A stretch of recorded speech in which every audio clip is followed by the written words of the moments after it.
Pour le bonheur des miens, le roman est au programme du niveau terminal en Côte d'Ivoire, une œuvre qui exhorte à privilégier les études. Le rôle d'une élève n'est pas de s'occuper de ses parents. Parce que la jeune fille dont il est question, c'est parce qu'elle a voulu s'occuper de ses parents qu'elle s'est adonnée à des pratiques vraiment non catholiques. Le choix de cette œuvre par la tutelle a dessein alors pour la 5e édition de son traditionnel café littéraire réunissant auteurs et lecteurs. La direction régionale de la culture d'Abidjan invite dans ce lycée de Yopougon, Maker Eti. Bachelier en 87, donc j'étais déjà au supérieur. Le constat que les jeunes, la jeunesse en général n'aime pas lire et les élèves aussi n'aiment pas également lire, n'ont pas l'amour n'est-ce pas, du livre et la lecture. Donc c'est un peu booster l'intérêt des élèves.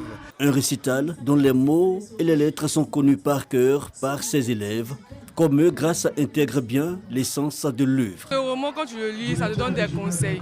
Ça te montre comment on souffre un peu dans la vie parce qu'elle a vécu beaucoup de choses dans la vie. Face aux élèves, l'auteur décortique son intention. L'initiative est appréciée par les représentants des ministres de l'Éducation nationale et de la culture. L'autre aspect majeur, c'est qu'il y a une mise en dialogue entre les auteurs et les jeunes publics qui sont composés d'élèves.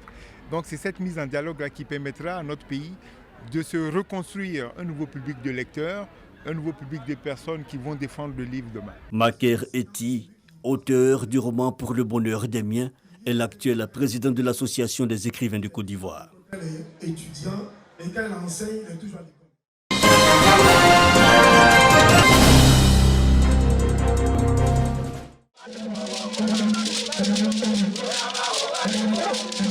En attraction, le Goli venu de Dimbokro, du V Baoulé et le balafon sorti du terroir Sénoufo.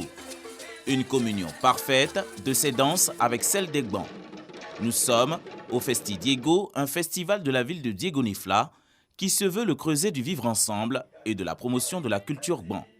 Une initiative de l'ONG Fierté de Diego-Nifla, soutenue par la mairie. Nos objectifs sont de créer le développement au niveau de Diego-Nifla, créer un clivage de rencontres, de cohésion, de paix au niveau des communautés qui vivent au niveau de Diego-Nifla. La place Kaouli, transformée en une salle de spectacle. Prestation d'artistes traditionnels, soutenue par le groupe Samonsa et d'humoristes de renom.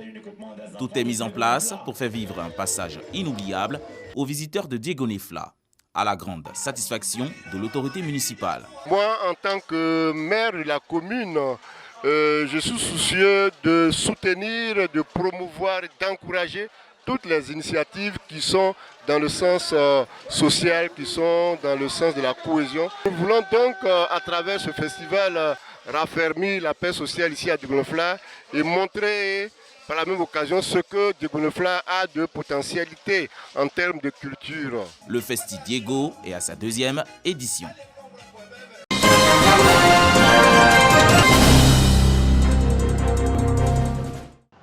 Comme un signe prémonitoire, quelques heures après cette action inattendue, Ali Badra Sangaré perd son géniteur, Toumani Sangaré. Après avoir apporté son soutien et tout le réconfort à l'international ivoirien à Douala, le premier responsable du sport, par ailleurs, représentant du gouvernement, le ministre Paulin Claude Danho, exprime sa compassion et celle de l'État à la famille du portier ivoirien à Atekoubé. Nous sommes donc venus au nom du mouvement sportif, au nom du président de la République, le père de tous, au nom du gouvernement, pour dire notre compassion à la famille de Badara. Nous sommes un pays de croyants et nous savons que Dieu fait toutes choses bonnes en son heure et en son temps.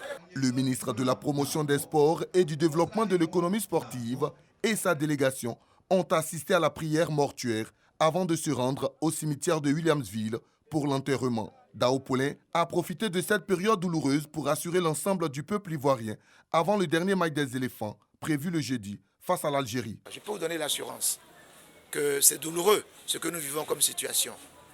C'est douloureux toutes ces incertitudes et les frayeurs que nous avons, mais nous devons garder la foi que cette équipe passera au second tour. Toumani Sangaré est décédé dans la nuit du dimanche 16 au lundi 17 janvier 2021 à la suite d'un malaise. Âgé de 61 ans, il laisse derrière lui 6 enfants, dont Badra Ali Sangaré, le portier ivoirien.